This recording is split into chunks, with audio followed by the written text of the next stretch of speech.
Hello and welcome back to another gameplay of a classic game. Today we're going to be playing Simon. Now, Simon is an electric game of memory skill that was invented by Ralph Baer and Howard Morrison, with the software programming by Lenny Cope. The device creates a series, or pattern, and the sequence is randomly generated every time a new game starts. The output of the device being a tone that is associated with a certain button color, and a light that signifies which button to press, the options being red, yellow, green, or blue.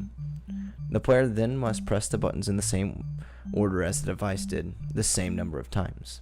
The game gets more difficult every turn as it adds action to the sequence every turn. Adds a new action to the sequence every turn.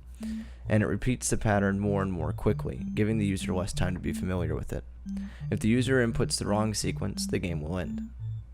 This is not a game that can be won necessarily in and of itself, but it does, however, have a high replay value, since it is the player's goal to beat their best score, or to compete against friends to see who can have the highest score.